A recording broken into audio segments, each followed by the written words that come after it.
जनाब अली खुश आमदीद कहते हैं आपको। रमज़ान क्रिकेट कनेक्ट हमारा ये सेगमेंट है वर्ल्ड कप का जायज़ा लेने के लिए। हम तो इसमें से आउट हो गए हैं, पाकिस्तान की टीम आउट हो गई है और अब हमें पता है कि कब किसका किस टीम से किस तरह सेमीफाइनल होना है। ज़रा अब तक की क्विक आपको समरी देते हैं इस वर्ल्ड कप की क्या है और पिछले 24 घंटों में क्या हुआ है। स्लाइड्स की सूरत में एक जिम्बाब्वे और साउथ अफ्रीका का मैच था और वो मैच तो साउथ अफ्रीका ने जीत लिया और बहुत आराम से जीत लिया, 5 विकेटों से जीत लिया। साउथ अफ्रीका वैसे ही इन है और जिम्बाब्वे वैसे ही आउट है। आगे बढ़ते हैं कि क्या सूरत हाल है। वेस्ट इंडीज़ और इंडिया का मैच, ये मैच बहुत ज़्यादा इंपॉर्टेंट था इसलिए कि ये मैच क्वार्टर फाइनल की सूरत इख्तियार कर गया था। दोनों टीम्स के 2-2 पॉइंट थे। दोनों टीम में से जो जीतती उसके 4 हो जाते हैं, जो हारती उसके 2 रह जाते हैं, जो जीतता वो पहुंच जाता। वेस्ट इंडीज़ ने इनिंग्स का आगाज़ बुरा नहीं किया और बतौर मजमूई भी 195 रन्स बना डाले, लेकिन ज़ाहिर है इंडिया का जो बैटिंग है उसके लिहाज से एक कोई बहुत अच्छा स्कोर था, लेकिन कोई ऐसा ही नाकाबिले जो ऐसा स्कोर जो अनअचीवेबल और बहरहाल वो नहीं था। सो 195 फॉर 4 और फिर वेस्ट इंडीज़ ने, इंडिया ने मैच ख़त्म होने से 4 गेंदों पहले यह टारगेट हासिल किया और मतलब आखिर में तो बड़ा वाज़ेह हो गया था कि इंडिया ये मैच जीतने जा रहा है और जीत गया। संजू सैमसन ने कमाल कर दिया, 97 रन बनाए, नॉट आउट रहे। सिर्फ 50 गेंदों पर उन्होंने काम किया। तिलक ने 27 रन बनाए सिर्फ 15 गेंदों पर, लेकिन जाहिर है संजू सैमसन की इनिंग इसमें बेस्ट थी। इंडिया कल का मैच 5 विकेटों से जीत गया और इंडिया ने क्वालिफाई कर लिया सेमीफाइनल के लिए। आगे बढ़ते हैं। सो अब बड़ा वाज़ेह है पॉइंट्स टेबल भी। साउथ अफ्रीका और इंडिया इस ग्रुप से पहुंच गए हैं सेमीफाइनल में। वेस्ट इंडीज़ और जिम्बाब्वे आउट हो गए हैं। अगले ग्रुप की क्या दास्तान है। इंग्लैंड और न्यूजीलैंड इस ग्रुप से पहुंच गए हैं सेमीफाइनल में। पाकिस्तान और श्रीलंका यहां से आउट हो गए हैं। आगे बढ़ते हैं और अब जो है वो हमें पता है कि अब क्या मामला होगा। सो अब साउथ अफ्रीका और इंडिया का सेमीफाइनल होने जा रहा है इतवार को 8 मार्च को अहमदाबाद में। साउथ अफ्रीका और इंडिया। और आगे अगर देखें तो अगला सेमीफाइनल किसका है। अच्छा ठीक है, तो न्यूजीलैंड इंग्लैंड और साउथ अफ्रीका इंडिया, ये सूरत हाल है। नहीं, ये मैं ठीक बताऊँ ना या मैं गलत बता रहा हूँ। हाँ, तो मैं यही तो बताया ना। साउथ अफ्रीका और न्यूजीलैंड खेलने जा रहे हैं 4 मार्च को, बुध के रोज़ साउथ अफ्रीका और न्यूजीलैंड खेलने जा रहे हैं और इंडिया और इंग्लैंड जुमेरात को 5 मार्च को खेलने जा रहे हैं। तो कलकत्ता में है पहला सेमीफाइनल, वो है बुध के रोज़ 4 मार्च, साउथ अफ्रीका और न्यूजीलैंड। और जुमेरात के रोज़ 5 मार्च को है मुंबई में इंडिया वर्सेस इंग्लैंड। सो इन दोनों में से साउथ अफ्रीका न्यूजीलैंड में से कोई एक और इंडिया इंग्लैंड में से कोई एक फाइनल में पहुंचेगा और फिर हमारे सामने आएगा कि T20 वर्ल्ड कप का फातिह कौन होता है। पाकिस्तान की क्रिकेट टीम के माया नाज में नुमाइंदगी करते रहे, बोर्ड के भी और टीम में भी जनाब मोहम्मद वसीम साहब को हमने जहमत दी है, वो हमारे साथ हैं। वसीम भाई अस्सलाम वालेकुम। वालेकुम अस्सलाम।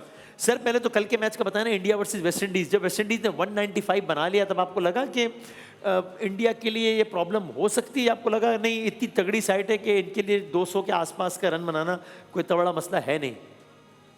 नहीं, देखिए जिस तरह का मैच था ओबवियसली एक नॉकआउट मैच बन गया था उनके लिए, क्वार्टर फाइनल की सिचुएशन थी। तो ब्रेक में तो मुझे लगा था कि इनफ रन्स हो चुके हैं इंडिया के लिए, क्योंकि इंडिया की बैटिंग लाइनअप इतना अच्छा परफॉर्म करती हुई नहीं आ रही थी। तो वो देखते हुए तो मुझे लग रहा था कि ये यहाँ पे वेस्ट इंडीज ले जाएगा, लेकिन फिर वेस्ट इंडीज ने जैसी बॉलिंग की, फिर कुछ ड्रॉप कैचेस उन्होंने किए, फिर कुछ इंडिविजुअल ब्रिलियंस हमें नजर आई संजू सैमसन की, जो अकेले ही मैच लेके चले गए। अदरवाइज तो बाकी बैट्समैनों ने कोशिश की थी कि मैच जरा और ये मुश्किल बने। तो आई थिंक एक अच्छा टारगेट था, लेकिन इसको और बेहतर किया जा सकता था। अगर हम शुरू में देखते हैं, शे होप जो इनके कैप्टन थे, उन्होंने भी 5 ओवर से ज्यादा बैटिंग कर ली, महल 32-33 बॉलें खेली और राना बॉल से भी नीचे वो खेले। हाँ। तो वो भी एक टर्निंग पॉइंट था, वहां पे भी 15 से 20 रन वो शॉर्ट हो गए थे। और अब हमारे बिल्कुल सामने है तस्वीर सेमीफाइनल्स की। तो अगर मैं आपसे पूछूं तो आपको क्या लगता है, ये इंडिया वर्सेस इंग्लैंड है राइट? सो इसमें आपको क्या लगता है कि किस टीम का ज़्यादा पलड़ा भारी लगता है?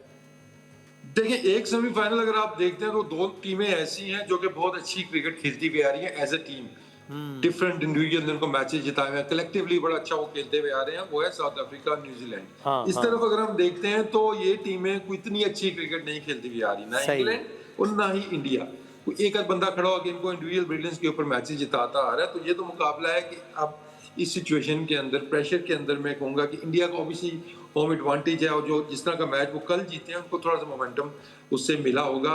लेकिन अगर हम इंग्लैंड को देखते हैं तो वो एज ए टीम वो होता है ना कि एक जीतती हुई टीम आ रही है, यार मैच वो डोमिनेट करते हुए आ रहे हैं, उस तरह की उनकी परफॉर्मेंस नहीं है, कहीं ना कहीं वो एक आध बंदा उनको जिता रहा है।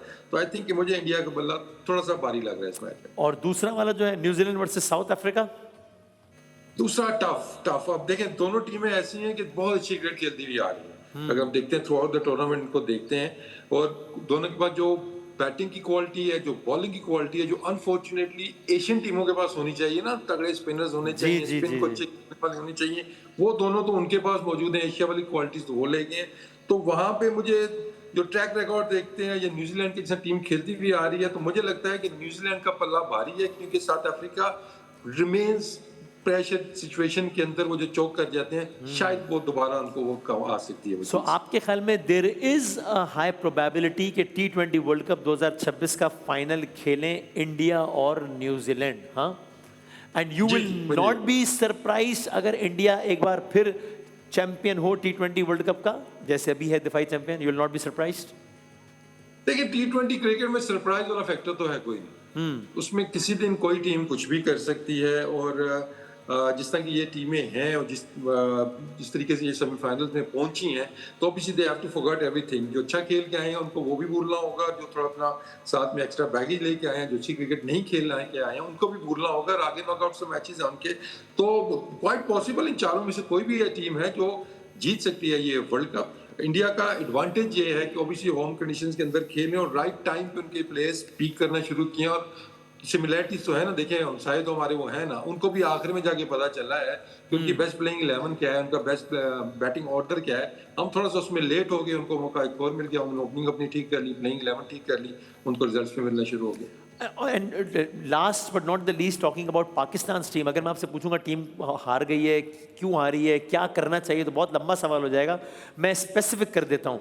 आपके ख्याल में फाइनली हमें कुछ ऐसे नाम जो बज़ाहिर बहुत बड़े नाम हैं लेकिन वो फॉर वॉट एवर रीज़न नहीं कर पा रहे परफॉर्म अनफॉर्चुनेटली, अब उनको ब्रेक देना चाहिए कि भाई डोमेस्टिक में जाएं, या कुछ ऐसे नाम हो जिनको अब कहा जाए कि शायद T20 format is over for you, अब इस टीम में फाइनली हमें ब्रेक लगा के उन बड़े नामों को रेस्ट देना चाहिए और कुछ नए नामों को लाना चाहिए? देखिए ये सोच तो आई थिंक इस वर्ल्ड कप से पहले भी हो सकती थी, क्योंकि जी हाँ। कुछ प्लेयर्स को हमें जी जी नहीं थे, चाहे वो कोचेस थे, चाहे वो सिलेक्शन कमेटी थे, वो कन्विंस नहीं थे, लेकिन फॉर सम रीजन एंड में जाके उन्होंने वो सिलेक्शन की है। तो आई थिंक सबसे पहले आपको ना अपने जो प्रोसेस है वो बेहतर करना होगा। आपकी सिलेक्शन कमेटी को इंडिपेंडेंट होना होगा। हाँ। आपका चीफ सिलेक्टर कोई नहीं है, आपकी जो सिलेक्शन कमेटी है कोई एकेडमी में बैठा हुआ है, साथ में सिलेक्शन कर रहा है, कोई दूसरी एकेडमी में बैठा है, वो साथ में सिलेक्शन कर रहा है। आप किसी से भी पूछेंगे सिलेक्शन किसने की, कोई रिस्पॉन्सिबिलिटी नहीं लेगा। जो आपने मतलब ओहदे बनाए हुए हैं ना, वो एडजस्टमेंट करने वाले ओहदे, इसको बना लें जी, ये एडवाइजर है, ये मेंटोर है, ये चीजें खत्म करें आप। लेकिन इस वर्ल्ड कप के स्क्वाड की अनाउंसमेंट के टाइम वसीम भाई, आकिब जावेद साहब से जब यही सवाल हुआ कि पिछले टूर्नामेंट्स में टीम सेलेक्ट होती थी और जब टीम हारती थी तो कोई जिम्मेदारी नहीं लेता था, तो आप जिम्मेदारी लेते हैं? तो उन्होंने कहा जी अगर मेरी जिम्मेदारी लेने का मसला होता है तो ठीक है, ये जो स्क्वाड है इसकी जिम्मेदारी मैं लेता हूँ, ये आकिब जावेद साहब ने कहा था। देखिए वो अब वो जिम्मेदारी लेके सिलेक्शन छोड़ के जी मैं तो डायरेक्टर अकेडमी हूँ, दूसरे से पूछेंगे वो कहेंगे मेरा असल काम तो ये है। तो सिलेक्शन को आपने पार्ट टाइम किया हुआ है, आपने लोगों को एडजस्ट ऐसे किया, वही उनको रोल दें। मैं कहता हूँ आप उनको ज्यादा पैसे दें, उनको रोल स्पेसिफिक रोल्स दें, भाई ये हमारी रिक्वायरमेंट है, ये नहीं कि आप ये कर लो आप ये भी कर लो। दूसरा जो कोचिंग हमारी है, देखें अब जब भी आप कोचेज रखते हैं, आगे जो इवेंट्स आने वाले होते हैं वो आपके जेहन में होते हैं कि कहाँ पे एशिया कप होना है, कहाँ पे वर्ल्ड कप हमारा नेक्स्ट होना है, वहाँ पे क्या कंडीशंस होनी है। प्लेयर्स की रिक्वायरमेंट तो होती है भाई, कोचेस की भी रिक्वायरमेंट होती है, क्या उन कंडीशंस का उसको अंदाजा भी है। जो कोच हम रखने जा रहे हैं, माइक हेसन, इंडिया में उसका रिकॉर्ड कैसा रहा, फ्रेंचाइज क्रिकेट में उसका रिकॉर्ड कैसे रहा है। तो हमारा जहाँ पे स्पिन डोमिनेट आनी है, कंडीशंस आनी है यूएई के अंदर, उसके बाद श्रीलंका के अंदर, क्या ये बेस्ट कोच है उस सिचुएशन के लिए, उन कंडीशंस के लिए? वो एक्सपोज हो गए कि आपको वहाँ पे प्लेइंग 11 ही बनानी नहीं है, आपने खिलाते गए, ऑलराउंडर्स खिलाते गए। तो आई थिंक ये थोड़ा सा हमें होमवर्क करना चाहिए। ये नहीं कि चलो जी हम फॉरेन कोच ले आते हैं तो हमारे सारे मसले हल हो जाएंगे। भाई फॉरेन कोच लाए बाय ऑल मींस, लेकिन किस रोल के लिए ला रहे हैं, उसकी क्या रेपुटेशन है, उसको कितनी क्रिकेट की समझ है, इस वाली क्रिकेट की जो कि हमें जरूरत है। और वसीम भाई ये खबरें चल रही हैं कि खिलाड़ियों पर फाइन हुआ है 5 million rupees each Is it the right thing to do, you think? देखिए अब ये तो बचकाना चीजें अगर हैं ऐसी होनी हो शुरू होगी तो ये तो वैसे फाइनल बचकाना चीजें हैं। देखिए हमारी जो असल क्रिकेट का डाउनफॉल शुरू हुआ था ना, जब 1-2 साल पहले, मुझे एग्जैक्ट याद नहीं है, जब वो सेंट्रल कॉन्ट्रैक्ट्स वाली कंट्रोवर्सी शुरू हुई थी, जहां पे बोर्ड ने प्रेशर में आके प्लेयर्स की टर्म्स के ऊपर उनकी Yes. मर्जी के पैसे, उनकी टर्म्स, उनकी ड्यूरेशन, उनकी मर्जी के कैप्टन, उसमें फिर हमारे कुछ पुराने जी बड़े जी। प्लेयर जिनका मैं बोलूंगा उनकी इन्वॉल्वमेंट दो की हुई, फिर एक ग्रुप बीच में आया। ये डाउनफॉल क्रिकेट का आपका वहां से स्टार्ट हुआ है। नहीं तो फिर आपने ए कैटेगरी इस साल किसको क्यों नहीं मिली, आपको पता है कि वर्थ नहीं थी, लेकिन उस टाइम सॉर्ट ऑफ ब्लैकमेल ही होकर आपने चीजें वो की थी। तो डाउनफॉल क्रिकेट का वहां से शुरू हुआ है। Nobody is bigger than the game, ना कोई कैप का पुराना प्लेयर, ना कोई नया प्लेयर। ठीक। तो आई थिंक कि वहां से प्रॉब्लम शुरू हुई। फिर कप्तानी के हमने वो जो शुरू कर दी चीजें जी कि कभी ये बन जाए कभी वो बन जाए, चले जी आप इनको दोबारा वापस स्वैप कर देते हैं। तो ऐसे तो प्रोफेशनल टीम नहीं चलती है, इस तरह के प्रॉब्लम्स आपके सामने आने ही आने। तो फिर एंड में क्या हुआ कि जो आपका वर्ल्ड कप का मेगा इवेंट का आपका कैप्टन है, सबसे बड़ा क्वेश्चन मार्क उसके ऊपर आ गया, क्योंकि उससे पहले आपने जो वो अजीब सा एक वो जगल शुरू किया वो तो कप्तानी के साथ। तो एंड में यही होता है ना, चलो जब तो कोई भी नहीं बचा अब इसको बना देते हैं। तो उस सिचुएशन में जब चीजें आती हैं तो आप देखें सबसे बड़ा क्वेश्चन मार्क आपका यही आएगा, सलमान अली आगे कप्तानी के ऊपर आएगा। भाई उससे बड़ा क्वेश्चन ये है कि जब उसको बना रहे थे कैप्टन, वो कौन लोग रहे थे, जब ये टीम जिन्होंने सिलेक्ट की है वो कौन लोग थे। प्लेयरों को ब्लेम करना तो सबसे आसान है कि इसने परफॉर्म नहीं किया, उसने परफॉर्म सही नहीं है। किया। So you think selection committee में ठीक है, बहुत शुक्रिया, thank you very much Wasim भाई। और अब देखते हैं कि आने वाले दिनों में टीम के साथ जो कुछ हुआ है उसके बाद कुछ होती है तब्दीली या खाली बस बातें ही होती हैं, बातें होती हैं। क्योंकि उन्होंने ठीक कहा, इस वर्ल्ड कप से पहले भी ये सोच थी, जब पिछला हम अमेरिका से हार के आउट हो गए थे और फिर इंडिया से एशिया कप, कि यार ये बड़े नामों को बेंच पे बिठाओ और अब नए लड़के लाओ, ज़्यादा से ज़्यादा यही रिजल्ट होगा ना, इससे बुरा क्या होगा। लेकिन फिर अल्लाह जाने क्या हुआ कि फिर वही पैटर्न फॉलो किया। तो अब ऐसा होता है या खाली बातें होती हैं, ये अब देखते हैं। एक ब्रेक के बाद हम क्विज के सेगमेंट शान इल्म के साथ हाजिर होते हैं इंशाल्लाह।